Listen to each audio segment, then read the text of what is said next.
voina chuan guitar lesson thar kan zir ho lenga voina kan zir ho le tur chu fur khawthiang ti hla kha guitar a perdang kan zir ho lengo he la hi G in kan langa asang asi anyama D minor E minor chuan A hi kan hmang telanga chuan A7 chu A kan meta alai kan mena lai kuzung lai kha kan da sunanga chuan G7 ni hetia me harsa kan ti ni chuan kuzung chalin first string first fret a chi khan chuan a hrui hnoi lampang pali ha kan strum thlanga kha G7 a pena me thei tho khang kewa kan hmanga chuan kan strum dan tur hi kan strum ang down down up down up down down down up kan down down up down up down down down up ti khana bul changa top thleng na kolang a alahi karon samai do na kaima hianin ka thiamang in chuan uluk deuh ni langai thlenga thiamngein lo tum le cheu don nia abang lo din kim don la wang ro pui sur bang ma se banak ne ino ko har zual turan mo ko har akan dule kan bang thaya dule ji akan tlang thaya ko har zual turan mo kan ti thaya dule ka kan ti thai ni ju banak ne ino ko har zual turan mo chuan D7 akan lut je wang dule Khawthiang eng no ri ria alo he suak le si chi in lai ti sing tu ber kha ai emo G7 sui lu len zuan chine fu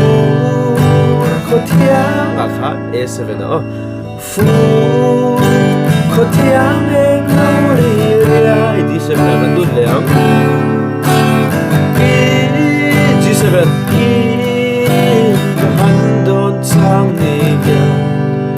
o min ngai tir nun hui mol liam hu zong te chuan chang ni na kan saleng a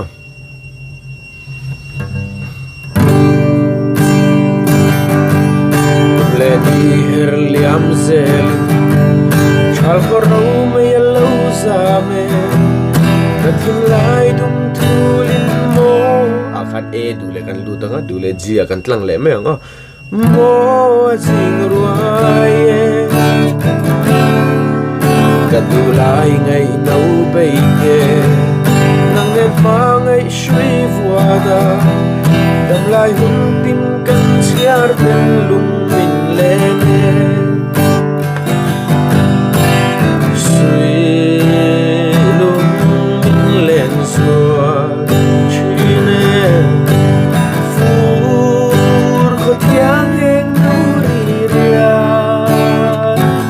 di sebelah dulu dengan tangan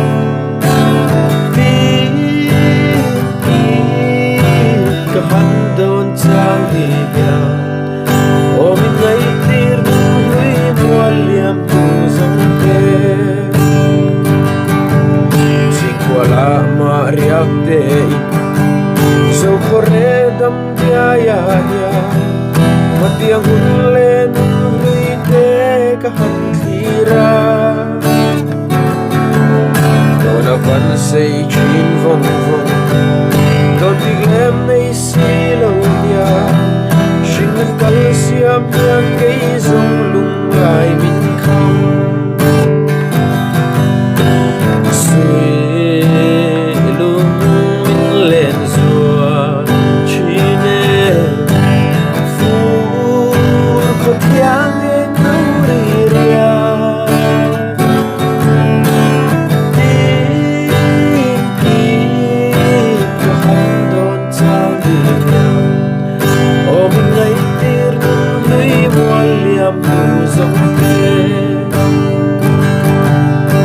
tir nan akhora sa te khachun khami strumming pattern down down up down up down down down ra khamang vek lo en tir nan chana chuan down down down up ti chau man te ka nei khamo in lo en fianga en tir nan sweet let down down down up down down down down down up down down down up down down down up khatiang ate khan ji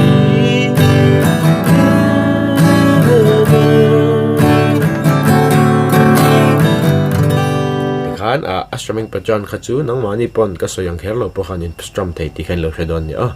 chuan lesson lepeka kanin mula cheu don ne